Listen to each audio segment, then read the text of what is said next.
আসসালামু আলাইকুম সবাইকে। আশা করি সকলেই ভালো আছেন। আজকের এই ভিডিওতে আমি Google Ads এর সবচাইতে গুরুত্বপূর্ণ একটা টপিক, সেটা হচ্ছে কিওয়ার্ড ম্যাচ টাইপ। আমরা যারা PPC ক্যাম্পেইন, সার্চ ক্যাম্পেইন নিয়ে কাজ করি, তাদের জন্য কিওয়ার্ড ম্যাচ টাইপ বোঝাটা খুবই গুরুত্বপূর্ণ। তো আজকের এই ভিডিওতে আমি Google Ads এর কিওয়ার্ড ম্যাচ টাইপগুলো নিয়ে কথা বলবো। কিওয়ার্ড ম্যাচ টাইপ কি? প্রথমে কোয়েশ্চেন হচ্ছে কিওয়ার্ড ম্যাচ টাইপ কি? কিওয়ার্ড ম্যাচ টাইপ হলো Google Ads এর এমন একটি সেটিং যা গুগলকে বলে দেয় আপনার কিওয়ার্ডের সাথে ইউজারের বা যে সার্চ করতেছে তার ইনটেন্টের কতটা মিল হলে বা কতটা রিলেভেন্ট হলে আপনার একটা দেখানো হবে। ঠিক আছে? আপনি গুগল এডসে কিওয়ার্ড দেন, আর গুগল সিদ্ধান্ত নেয় কোন সার্চের জন্য আপনারটা দেখাবে। আর এই সিদ্ধান্ত নেওয়ার জন্য গুগল মূলত তিন ধরনের, বর্তমানে আমরা তিন ধরনের কথা বলি, তিন ধরনের ম্যাচ টাইপ ব্যবহার করে থাকে। ঠিক আছে?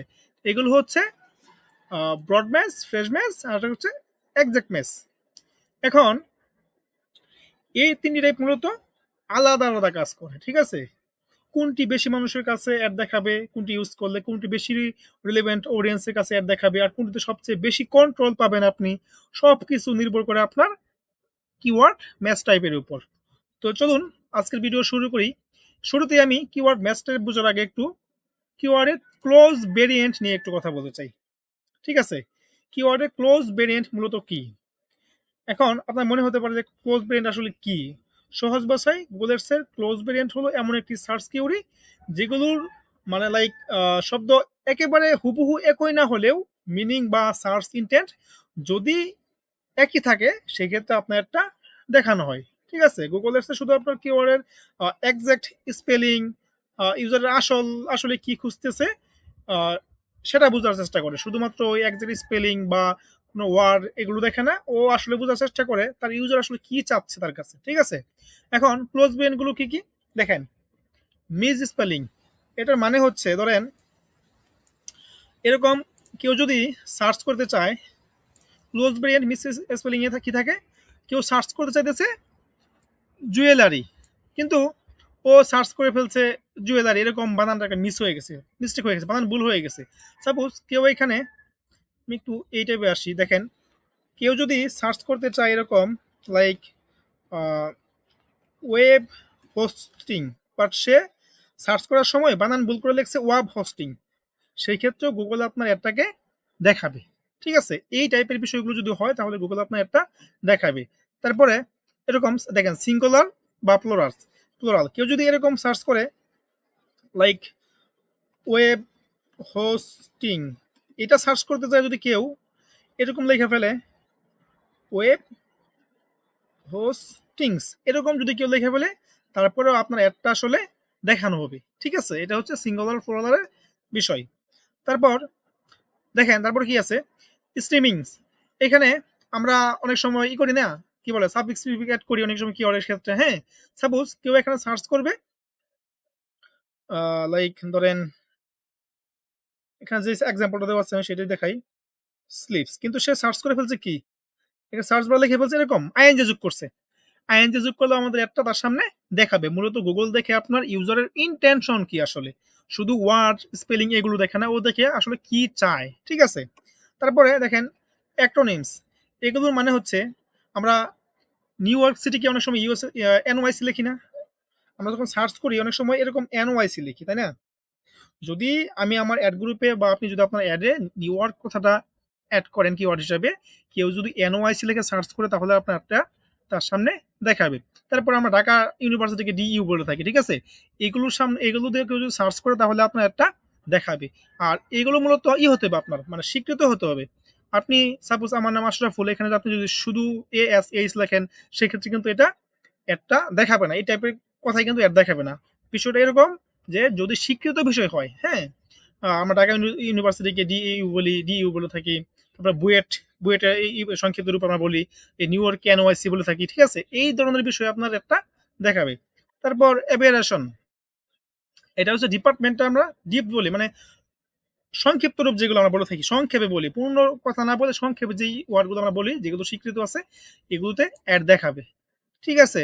তারপরে যেরকম অ্যাসেন্ট লেখার সময় অনেক সময় এই যে বিভিন্ন ধরনের দেখেন কেফের উপরে একটা দাগ আসছে, এই ধরনের যে বিষয়গুলো অ্যাসেন্ট গুলো থাকে এইগুলোরও আপনার একটা দেখাবে। এই হচ্ছে মূলত গুগল এর ম্যাচ টাইপের ক্লোজ ভেরিয়েন্ট। ঠিক আছে, এগুলো একটু মনে রাখতে হবে আমাদেরকে। এটা বুঝলে তারপরে আমাদের ম্যাচ টাইপগুলো বুঝতে একটু সহজ হবে। ঠিক আছে, তো চলুন এখন তিনটা ম্যাচ টাইপের ভিতরে আমি প্রথমে একটু ব্রড ম্যাচ নিয়ে কথা বলি। আমি এই টাইপে আসি। ব্রড ম্যাচটা আসলে কি? ব্রড ম্যাচটা হলো গুগল এর সবচেয়ে ফ্লেক্সিবল কিওয়ার্ড ম্যাচ টাইপ। ঠিক আছে, আপনি যদি কোনো কিওয়ার্ডের সামনে কোনো সিম্বল ব্যবহার না করেন বা বাই ডিফল্ট জাস্ট শুধু আমরা যে গুগল এর অ্যাড গ্রুপের ওখানে কিওয়ার্ডগুলো পেস্ট করি, ওইখানে যদি আপনি বাই ডিফল্ট শুধু কিওয়ার্ড পেস্ট করে রাখেন, সেটা থাকবে ব্রড ম্যাচ টাইপে। ঠিক আছে, ব্রড ম্যাচ ব্যবহার করলে গুগল শুধুমাত্র কিওয়ার্ডের এক্সাক্ট ওয়ার্ড দেখে না, গুগল ইউজারের search intent, related meaning, synonym এবং কি বিভিন্ন ক্লোজ ভেরিয়েন্টের মাধ্যমে রিলেভেন্ট ভেরিয়েশনে বিবেচনা করে গুগল আপনার একটা দেখায়। ঠিক আছে, সাপোজ আমি একটা এক্সাম্পল দেই, দেখেন আপনার কিওয়ার্ড যদি হয়, টেক্সট একটু সাইজটা বড় করে নেই।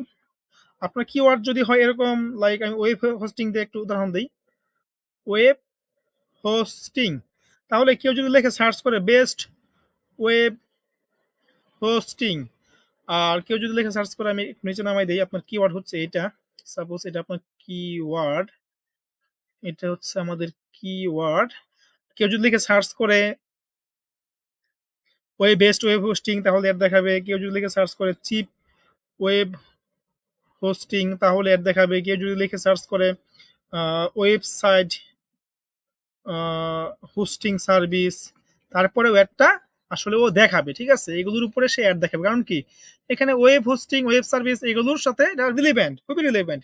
আর অ্যাড দেখাবে না কোন কিওয়ার্ডগুলোতে? যদি কেউ লেখে সার্চ করে লাইক গ্রাফিক্স ডিজাইন লিখছে কেউ, তাহলে কিন্তু এই অ্যাডটা তার দেখাবে না। ঠিক আছে, যদিও এটা বড়ে কাজ করে, তারপরেও দেখাবে না। ফেসবুক মার্কেটিং লিখে কেউ সার্চ করছে, তাহলে কিন্তু একটা দেখাবে না। ঠিক আছে, মোবাইল অ্যাপ এরকম কোনো ওয়ার্ডে সে একটা দেখাবে না। এটা হচ্ছে মূলত ব্রড মেস।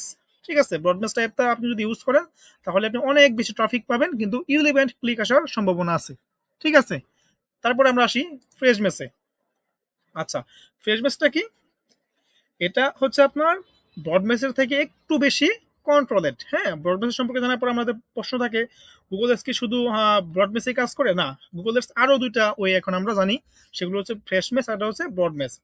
ফ্রেশ মেস হলো ব্রড মেসের তুলনায় অনেক বেশি কন্ট্রোলেড একটা মেস টাইপ। এটি ফ্রেশ মেস ব্যবহার করলে আপনি ইউজারের সার্চ এর মধ্যে আপনার কিওয়ার্ডের মিনিং একই থাকতে হবে, এবং কি আপনার সার্চ যিনি সার্চ করতেছে তার কিওয়ার্ডটা সেম অর্ডারে থাকতে হবে। আপনি যে কিওয়ার্ড ইউজ করবেন তার সেম অর্ডারে থাকতে হবে। ঠিক আছে, আপনি এর আগে পেছনে, আপনি ইউজ করলেন ওয়েব হোস্টিং, কেউ এর আগে পেছনে সিনোনিম অ্যান্টোনিম ইউজ করতে পারে, ক্লোজ ভেরিয়েন্টে সে অ্যাড দেখাবে। ঠিক আছে, লাইক আপনার যদি কিওয়ার্ডটা হয় এরকম, এটা বারবারই হয় কেন? আচ্ছা, কিওয়ার্ডটা যদি হয় এরকম ওয়েব হোস্টিং, সাপোজ আমি ধরলাম আপনার কিওয়ার্ড হচ্ছে ওয়েব হোস্টিং, এটা আপনার কিওয়ার্ড। এখন ও অ্যাড দেখাবে কোনগুলো দেখেন, আমি আপনাদেরকে দেখাই। ও মূলত অ্যাড দেখাবে হচ্ছে, সাপোজ কেউ লিখলো বেস্ট ওয়েব হোস্টিং। ঠিক আছে, তাহলে অ্যাডটা দেখাবে, কারণ কি এখানে সামনে আমরা জানি ক্লোজ ব্রেন্ড অ্যাড দেখায়, সামনে পিছনে কোনো কিছু অ্যাড করতেই পারে, তাই না? এখানে কিন্তু ওয়েব হোস্টিং কথাটা কিন্তু সেম অর্ডারে আছে, তার মানে কি পাশাপাশি আছে, অ্যাড দেখাবে। কেউ যদি লেখে suppose cheap web hosting, ad দেখাবে। কেউ যদি লেখে আপনার buy web hosting near me, তারপরেও কিন্তু অ্যাডটা দেখাবে, কারণ কি এখানে কিন্তু ওয়েব হোস্টিং কথাটা কিন্তু সেম অর্ডারে আছে, এবং কি এগুলো এটার ক্লোজ ভেরিয়েন্ট, হ্যাঁ একদম কাছাকাছি, এবং ইন্টেনশন সেম, তাহলে অ্যাডটা দেখাবে। এখন অ্যাড দেখাবে না কোনগুলোতে? হোস্টিং ফর, কেউ যদি সার্চ করে হোস্টিং ফর ওয়েব, লাইক এই টাইপের যদি কিছু লেখে, হ্যাঁ ওয়েবসাইট সার্ভিস এরকম লেখলে কিন্তু একটা তার সামনে দেখাবে না। ঠিক আছে, কেউ যদি লেখে বিপিএস সার্ভার সার্ভিস ওয়েব এরকম দেখলে কিন্তু মূলত তার সামনে একটা দেখাবে না। তার মানে আমরা বুঝলাম ফ্রেশ মেসটা কাজ করে মূলত এরকম সেম অর্ডার থাকতে হবে, ইন্টেন্ট ঠিক থাকতে হবে, এবং সামনে পিছনে কিছু অ্যাড করলেও একটা দেখাবে, ইন্টেন্ট সেম থাকতে হবে। ঠিক আছে, এরপরে আরেকটা এই হচ্ছে টাইপ হচ্ছে এক্সাক্ট মিক্স। এটা হচ্ছে গুগল এর সবচেয়ে বেশি কন্ট্রোলের কিওয়ার্ড ম্যাচ টাইপ। ঠিক আছে, আপনি যদি চান আপনার অ্যাড শুধুমাত্র রিলেভেন্ট অডিয়েন্সের কাছে শো হোক, তাহলে এক্সাক্ট ম্যাচ আপনার জন্য ভালো অপশন। ঠিক আছে, গুগল অ্যাডস এক্সাক্ট ম্যাচে শুধুমাত্র একই কিওয়ার্ড সার্চ করলে অ্যাড শো হতো এটা আগে, কিন্তু এখন গুগল একটু অনেক মানে স্মার্টলি কাজ করে। বর্তমানে গুগলের একই শুধু কিওয়ার্ডই দেখে না, বরং এর সাথে ক্লোজ ভেরিয়েন্ট একই সার্চ ইন্টেন্টও বিবেচনা করা থাকে। ঠিক আছে, ইউজারের সার্চ মিনিং বা সার্চ ইন্টেন্ট যদি আপনার কিওয়ার্ডের সাথে একই হয়, তাহলে গুগল আপনার অ্যাড তার সামনে দেখাতে পারে। ঠিক আছে, কিন্তু ব্রড ম্যাচটা আপনার ওই ফ্রেশ ম্যাচ ব্রড ম্যাচের থেকে অনেক বেশি রিলিভেন্ট। ঠিক আছে, অনেক বেশি কন্ট্রোলেড। এখন দেখেন, আমি যদি আপনাদেরকে দেখাই এটা আসলে কিভাবে একটা দেখাবি আপনাকে। যদি সাপোজ আপনার কিওয়ার্ড হয় web hosting, web web hosting, এটা আসলে আপনার কিওয়ার্ড, আপনি অ্যাডে এটা এক্সাক্ট মেসে ইউজ করছেন। ঠিক আছে, এটা হচ্ছে কিওয়ার্ড। এখন কেউ যদি সার্চ করে লাইক ওয়েব হোস্টিং, তাহলে অ্যাড দেখাবে। কেউ যদি সার্চ করে বেস্ট ওয়েব ওয়েব হোস্টিং, তাহলে অ্যাড দেখাবে। কেউ যদি চিপ ওয়েব হোস্টিং লেখে, তাহলেও একটা দেখাবে, কারণ সবগুলোর কি ইন্টেন্ট এবং কি একই, মিনিং একই, ইন্টেনশন একই। ঠিক আছে, অথবা ওয়েব হোস্টিং কোম্পানি, হ্যাঁ ওয়েব হোস্টিং আগে পরে কোনো কিছু লাগাইলো, হ্যাঁ এরকম যদি হয়, অথবা স্পেলিংও যদি মিস্টেক মিস্টেক থাকে, কেউ যদি এরকম ওয়াব হোস্টিংও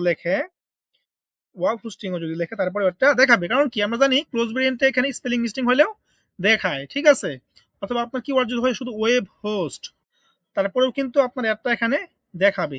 ঠিক আছে, এই যে এগুলোর জন্য একটা দেখাবে, কারণ কি আমরা জানি সাথে আইএনজি অথবা আইএনজি যদি নাও থাকে, তাহলে একটা কি দেখায়। আর এর দেখাবে না কোনগুলোতে, এটা হচ্ছে আপনার দেখেন, এর দেখাবে না যেগুলো এর সাথে একদমই ম্যাচ করে না। হ্যাঁ, সাপোজ কেউ লাস্ট সার্চ করেছে ডোমেইন রেজিস্ট্রেশন, ওয়েব, এই টাইপের কথাবার্তা, হ্যাঁ, অথবা মানে ক্লাউড স্টোরেজ, এই টাইপের যে কিওয়ার্ড গুলো আছে একদমই রিলেভেন্ট না, এবং কি আপনার কিওয়ার্ডের সাথে একদমই যায় না, এই টাইপের কিওয়ার্ডে কি করবেন, আপনি একটা দেখাবে না। ঠিক আছে, এই হচ্ছে মূলত কিওয়ার্ড ম্যাচ টাইপের সংক্ষেপে একটা ডিটেলস আপনাদেরকে আমি বলার চেষ্টা করলাম। এখন দেখেন কিওয়ার্ড ম্যাচ টাইপ আসলে কিভাবে আমরা লিখে থাকি।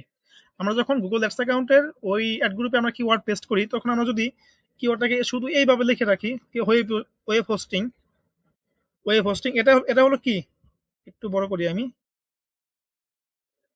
এটা হচ্ছে আপনার ব্রড ম্যাচ, এটা হচ্ছে ব্রড ম্যাচ, এটা আমরা বাই ডিফল্ট জাস্ট পেস্ট করে আসলাম বা লিখে আসলাম।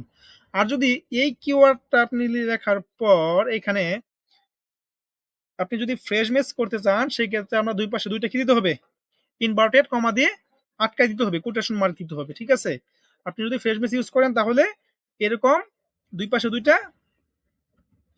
ইনভার্টেড কমা দিয়ে আটকাই দিতে হবে। ঠিক আছে, তারপরে এক্সাক্ট ম্যাচ, সরি, তারপরে ওয়েব হোস্টিং, এটা আপনার কিওয়ার্ড, আপনি এক্সাক্ট ইউজ করলে এই যে দেখেন এরকম থার্ড ব্র্যাকেট দিয়ে দিতে হবে। ঠিক আছে, এটা যদি দেন আপনি কি হবে, এটা এটা হবে মূলত এক্সাক্ট ম্যাচ।